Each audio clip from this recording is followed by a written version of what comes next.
Olá pessoal do Boteco F1, eu tô de volta aqui com o Drops da Ju, tô de volta por um ótimo motivo, porque precisamos falar sobre Max Verstappen.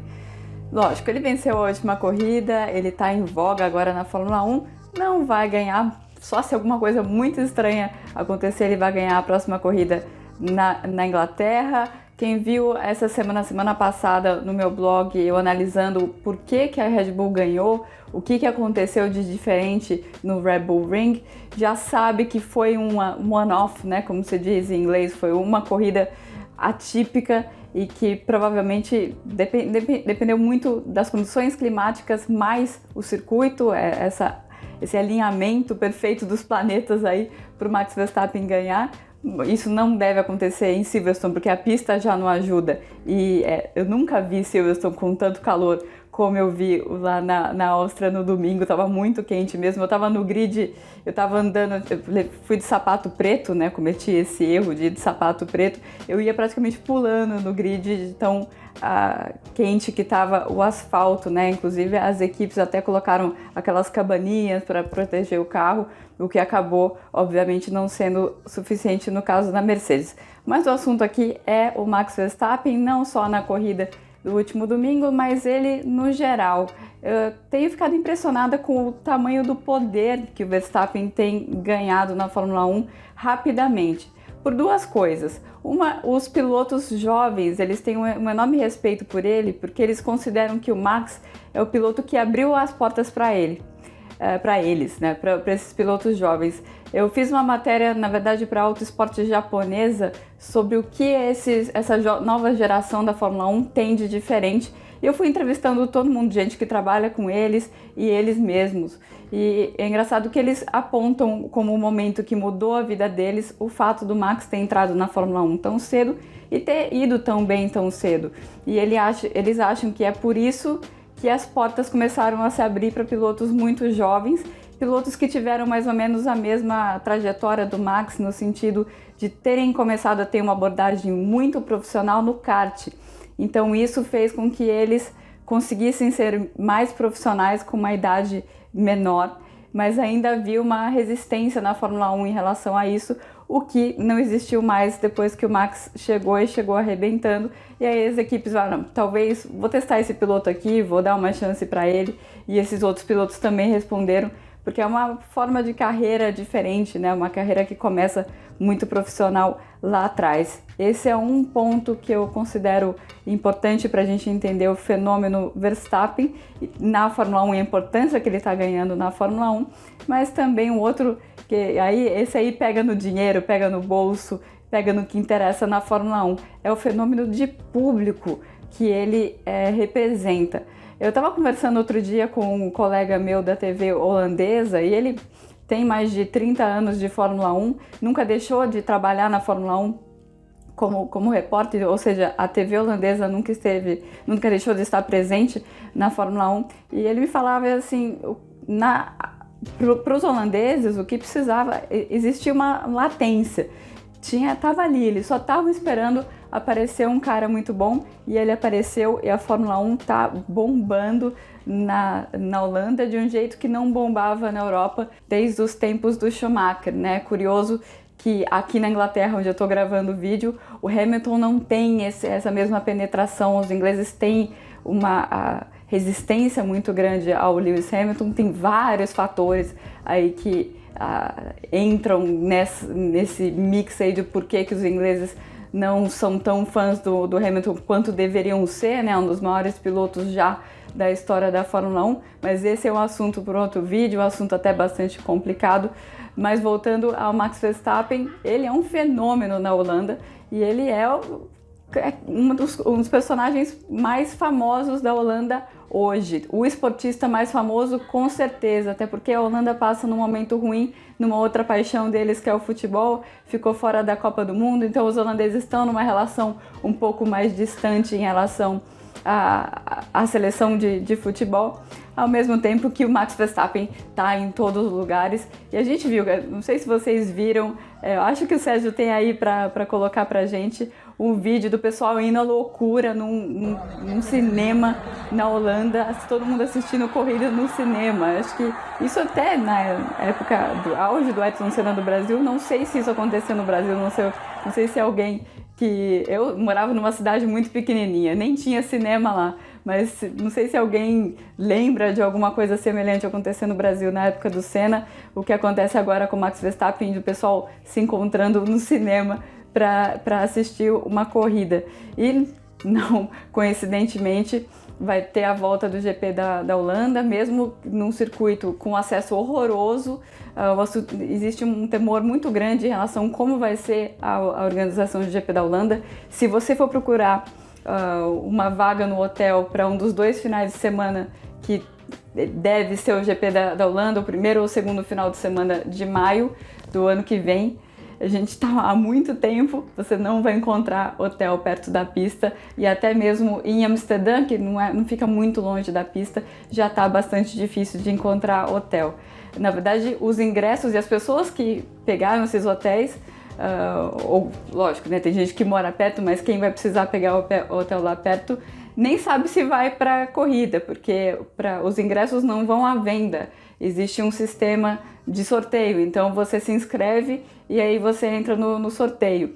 E eu lembro que esse mesmo colega holandês estava me falando que eles têm 200 mil ingressos no total, né?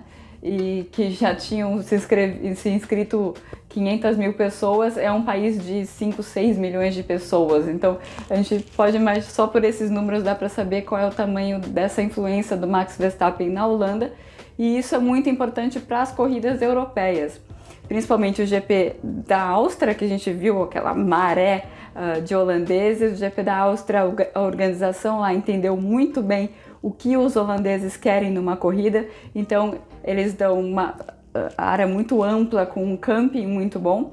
E o estilo holandês de ir para as férias é pegar as suas vans, né, ou às vezes aquelas caravans, né, que você coloca junto no carro, você encaixa no carro, essa é a palavra que eu estou procurando, e daí vai viajando por toda a Europa.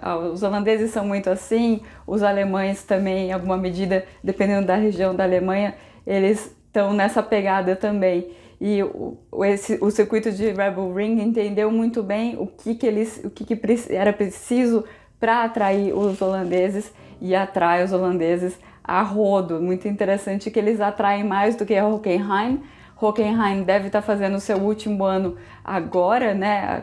A próxima corrida de julho, aí depois da Inglaterra a outra, e não deve estar no calendário do ano que vem, porque está com dificuldades financeiras. Eles não conseguiram entender, ou não conseguem atrair os holandeses, como acontece na Áustria e acontece também na Bélgica. A Bélgica também é um outro lugar que dá para acampar, e também muito mais perto, é bem perto do circuito da Bélgica, da fronteira com a Holanda. Então vão ser 3 GPs, é interessante que vai ser distribuído na temporada. Um GP para os holandeses em maio, quando o Zandvoort voltar, depois vai ter o GP no final de junho, que é o GP da Áustria, e depois o GP na Bélgica no final de agosto. Então é engraçado que a própria Fórmula 1 está trabalhando a temporada europeia ao redor do interesse dos holandeses. E até mesmo na Espanha, esse ano eles abriram uma parte de camping, tentando atrair os holandeses, mas aí já fica um pouco difícil para eles chegarem até lá de carro. Da Holanda até o palco do GP da Áustria são umas 9, 10 horas guiando.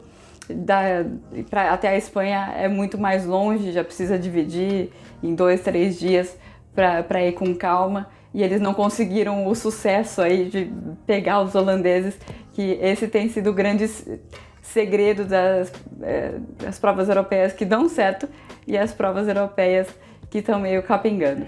Bom, mas nada disso importa se o Max não corresponder na pista, não é verdade? E o Max mudou muito, não só nesse ano. Eu vejo um novo Max começando a nascer depois do GP de Mônaco do ano passado. Ele bateu em Mônaco, tinha batido em Mônaco no ano anterior, vinha também de uma batida em Baku, se foi culpa dele ou não, aí são outros 500, mas vinha numa espiral muito negativa no começo do ano passado, quando a Red Bull tomou a dianteira e falou, olha, nós não queremos que o seu pai venha em todas as corridas daqui até o final do ano. O seu manager, né, o seu empresário pode vir em algumas, seu pai vem em algumas, e em algumas a gente quer que você fique sozinho. Isso foi muito importante para o crescimento do Max Verstappen. No começo ele não gostou muito da ideia, mas logo no começo ele já respondeu. Eu acho que o Max, ele tem aquela coisa assim de, vocês estão duvidando de mim? Vocês vão ver. Eu acho que ele se aplicou mais porque ele queria provar para a Red Bull que ele era muito melhor do que o cara que não funciona quando o papai está por perto. E foi mostrando isso, foi mostrando uma evolução muito grande. E nesse ano tem duas coisas que eu acho que aumentam a própria confiança dele. Ele se vê de fato como o primeiro piloto, ele não tem a sombra mais do Daniel Ricciardo. No GP da Espanha, que foi a primeira vez que a Red Bull levou na temporada o seu motorhome novo, que é maior e tal, a gente perguntou para ele, né, e para você, né, fez alguma diferença esse motorhome novo? Ele falou, a única diferença é que agora eu tenho o quartinho maior, porque ele antes era do Daniel e agora eu tenho a salinha, o escritório que o piloto tem direito dentro do motorhome, agora eu peguei o maior da casa. Então esse tipo de coisa você sente que dá aquela confiança a mais para o piloto, e confiança é muita coisa para um piloto. Ao mesmo tempo ele tem ao lado dele um piloto que está sofrendo muito, com muita falta de confiança. Chegou na equipe do Max Verstappen muito provavelmente um futuro campeão do mundo, e o Pierre Gasly não está confiando no próprio engenheiro, não está confiando no carro, não está confiando nem em si mesmo mais. Eu já vi essa história algumas vezes no paddock da Fórmula 1, e o que acontece é que o cara vai entrando numa espiral negativa e é muito difícil sair disso. E ao lado dele, você tem um cara que não erra, né? O Max Verstappen nesse ano, ele tá uma pilotagem muito limpa, muito sem erros, e isso acaba jogando mais pressão para o outro lado e acaba dando mais confiança para o Max Verstappen. Ele está guiando muito bem esse ano, até depois da vitória na Áustria. O Christian Horner foi perguntado, você acha que você teve hoje o melhor piloto do grid? Ele falou, há algum tempo eu acho que eu tenho o melhor piloto do grid, só que a gente não está dando carro suficiente para ele mostrar isso. Bom, algumas pessoas no paddock, quando a gente estava conversando sobre o Max, esse Max versão 2019, falaram que, sim, ele está melhor, ele está mais comportado, mas ele perdeu velocidade nesse processo. Bom, eu não vejo isso, eu acho que vocês não veem também, não sei, queria saber a opinião de vocês. Com certeza ele não perdeu a agressividade, porque a gente viu na Áustria, ele atacou, ele sabia que ele não podia ficar muito tempo atrás, por toda a questão de superaquecimento que permeou toda a corrida da Áustria, ele tinha que chegar e passar. Ele chegou no Bottas, passou, chegou no Leclerc, passou, e isso sem precisar colocar o cara para fora da pista. Essa é a minha opinião, na verdade, com o lance do Leclerc. Ele escolheu ficar ali, sabendo de toda a regra. Não foi o Max que enfiou o carro dele para fora da pista. É minha opinião, eu sei que tem gente que pensa de outra maneira, mas de qualquer maneira, o que ele tem feito é aproveitar todas as oportunidades, e não é por acaso que ele é o terceiro colocado no campeonato, o melhor do primeiro resto, vamos dizer assim, que tem o primeiro resto e tem o segundo resto. O Drops da Ju vai ficando por aqui. Uma coisa que eu sempre esqueço de falar, e eu não vou esquecer dessa vez, é para vocês darem uma olhadinha lá no projeto do Catarse. O Sérgio vai colocar pra gente aqui o endereço do projeto do Catarse.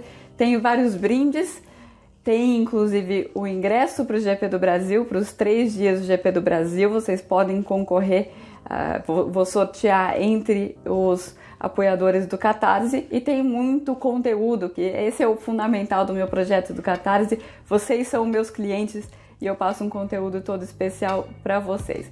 Bom, vou ficando por aqui e até a próxima.